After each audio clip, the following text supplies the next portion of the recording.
Hey guys, Ryan from Spyker Workshop, and I wanted to make a quick short video showing off the track assembly guide that I made.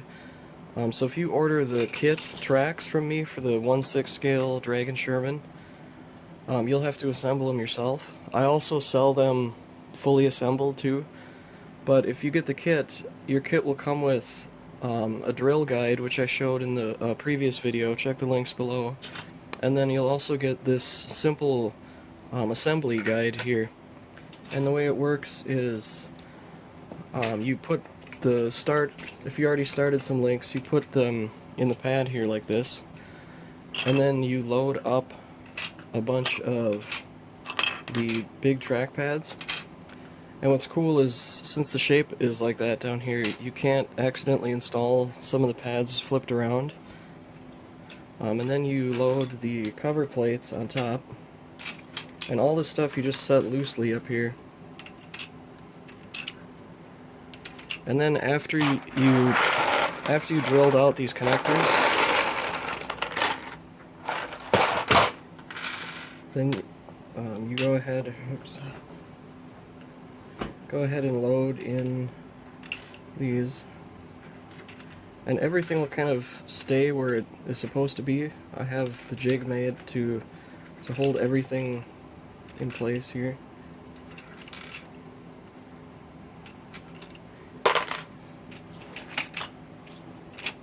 And then you take the top, put it over it like this, and then you want to bring it to the edge of a table, and then you'll need two clamps of some kind. I'm using this style here, and then just keep the clamp out of the way of the holes here. And then you'll want to use a decent amount of strength to hold them down. You can hear that clicking. The clamp is forcing all these cover plates to be inside of the track.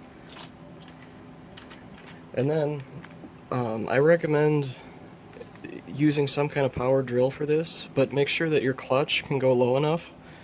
I'm using this specific drill from DeWalt, using a setting of 5 on the torque. And your kit will come with 2 hex bits that you can use in powered drills. And then you just take a bunch of screws, and you'll want to experiment with your torque setting on your thing, but the way that I do it is I run it all the way in until it stops.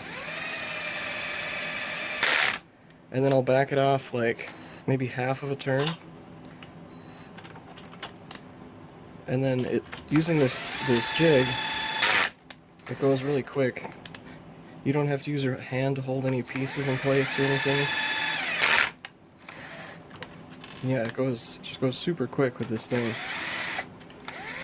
Oh yeah, it looks like my clamp was pushing into the connector here, so it wasn't lining up.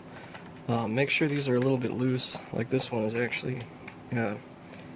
So now it should work here.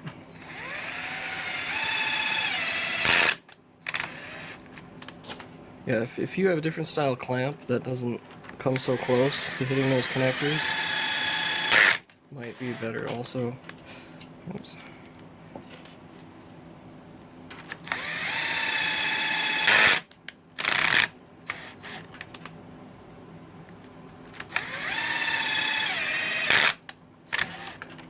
But yeah, these tracks to assemble are definitely tedious. But this jig will help a lot. It'll at least save your hands a lot of strength trying to hold the pieces in place and stuff. So once you get a whole side done, unclamp it, and then you'll want to flip the entire jig around.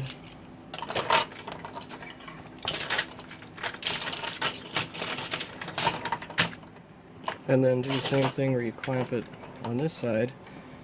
And then once you have it all done, or here, I'll quick go ahead and do it. Alright, so I went and screwed in this side, and then you just take the thing out of the clamp, and then it's all screwed together and ready to go.